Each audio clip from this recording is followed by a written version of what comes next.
Ahora vamos a ver las propiedades que cumplirán la suma de vectores y el producto por escalares. Tenemos aquí 8 propiedades. Hay 3 vectores, u, v, w, pues u, v, el vector u, el vector v y el vector w pertenecen a Rn, mientras que vemos también por aquí que hay un alfa y un beta, que eso no son vectores, no tienen flecha, esos son números reales. Pues, ¿qué quiere decir cada propiedad? Primera propiedad, me dice que si sumo el vector u con el vector v y el resultado luego le sumo w, va a ser lo mismo que si primero sumo ¿quién? V y w y luego realizo ¿quién? La suma de u más el resultado de esa operación. Esto sería la propiedad asociativa.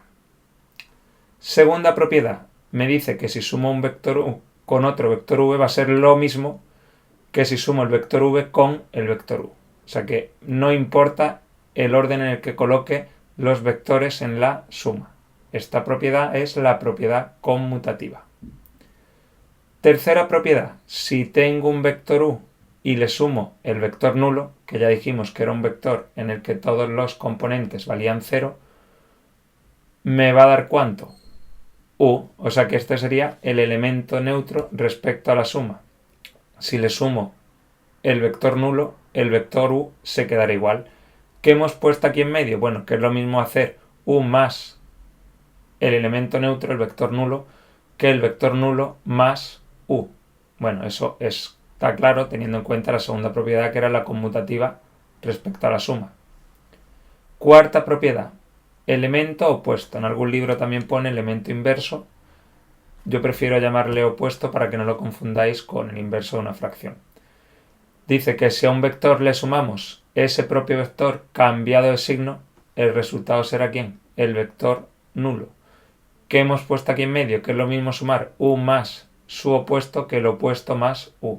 Esto de nuevo está claro por qué. Porque la suma es conmutativa. Propiedad 5. Alfa es un número, u y v dos vectores. Pues nos dicen que si sumo el vector u con el vector v y el resultado lo multiplico por un número alfa, va a ser lo mismo que si primero multiplico alfa por u y le sumo v multiplicado por alfa. Entonces, repito, si multiplico un número por la suma de dos vectores, voy a obtener lo mismo que si multiplico primero un vector por alfa, luego el otro vector por alfa y sumo ambos resultados. Esta sería la distributiva respecto a ¿quién? A la suma de vectores. Propiedad 6. Sumo dos números, alfa y beta, ya que alfa y beta he dicho que eran dos números reales. Sumo dos números reales y el resultado lo multiplico por un vector. ¿Qué va a pasar entonces? Que esto va a ser igual a ¿qué? A multiplicar primero alfa por u y beta por u y luego sumar ambos resultados. O sea que es lo mismo sumar los números y multiplicar por u que multiplicar un número por u, el otro número por u y sumar los dos vectores resultantes. Esta sería la distributiva, pero respecto a la suma de escalares. Cuando decimos escalar nos referimos a un número real. Propiedad 7. Alfa por beta por u es igual a alfa por ¿quién? Por beta u. ¿Qué quiere decir esto? Que si yo tengo dos números, los multiplico y el resultado lo multiplico por u, va a ser lo mismo que si cojo uno de ellos, por ejemplo beta, lo multiplico por u y ese resultado, ese vector, lo multiplico luego por alfa. Bueno, pues esta sería la propiedad asociativa, pero respecto a ¿qué? Al producto de escalares. Y por último tenemos el elemento neutro, pero aquí tenemos el elemento neutro respecto a la suma. Este es el elemento neutro para la multiplicación.